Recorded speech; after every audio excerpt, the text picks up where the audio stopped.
Assalamualaikum warahmatullahi wabarakatuh. Perkenalkan, nama saya Dionaldo Reto dengan NIM C1C024022. Saya mahasiswa S1 Akuntansi Universitas Jambi. Nah, di kesempatan kali ini saya ingin menjelaskan mengenai perbedaan ekonomi makro dan ekonomi mikro. Nah, yang pertama itu dari pengertiannya dulu. Nah, untuk ekonomi mikro ini itu adalah ilmu yang mempelajari tentang perilaku individu, rumah tangga, dan perusahaan. Sementara untuk ekonomi makro itu mempelajari perekonomian secara nasional, keseluruhan atau global. Nah, untuk skalanya, karena yang mikro tadi itu mempelajari perilaku individu, rumah tangga, dan perusahaan, maka dia termasuk dalam skala kecil. Sedangkan untuk ekonomi makro, karena dia bersifat secara keseluruhan, dia itu skalanya lebih besar.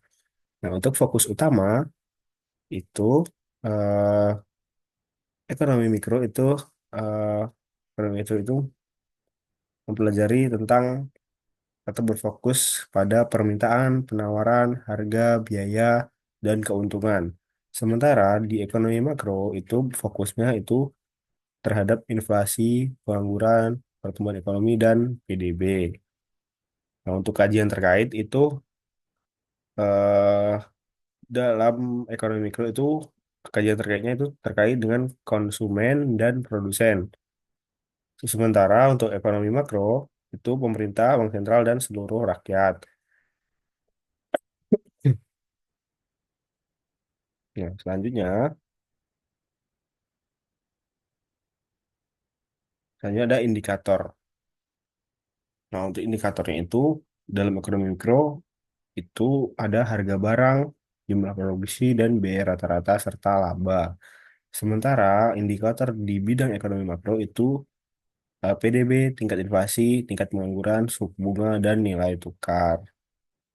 Untuk kebijakannya, di ekonomi mikro itu kebijakannya biasanya terkait dengan strategi harga, efisiensi produksi, persaingan pasar, dan seterusnya. Kemudian untuk ekonomi makro itu biasanya kebijakan fiskal dan kebijakan moneter. Namun untuk ekonomi makro ini cenderung menggunakan atau bertumpu atau berfokus pada kebijakan fiskal. Nah, kemudian untuk contohnya itu contoh untuk kita mempertanyakan terkait ekonomi mikro misalnya. Nah, itu tuh terkait ekonomi mikro itu yang pertama itu mengapa harga cabai naik saat pasokan berkurang. Nah, itu tentunya terkait dengan teori permintaan dan penawaran. Sementara kalau di ekonomi makro itu mengapa terjadi inflasi di suatu negara. Nah, itu pertanyaan terkait ekonomi makro. Kemudian pelaku yang dikaji dalam ekonomi mikro itu ada konsumen dan produsen. Sementara dalam ekonomi makro itu ada pemerintah, bank sentral, dan seluruh rakyat.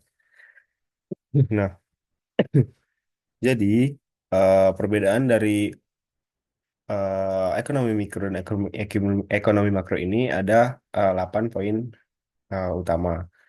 Namun yang paling menjadi perbedaan itu tentang bahwa ekonomi mikro itu mempelajari ekonomi secara skala kecil, sedangkan ekonomi makro itu dalam skala besar.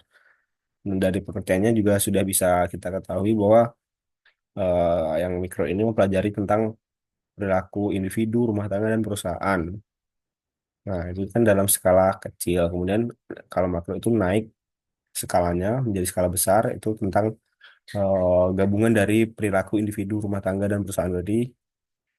Nah, itu disebut dengan perekonomian secara keseluruhan. Nah, mungkin itu saja yang dapat saya sampaikan pada kesempatan kali ini.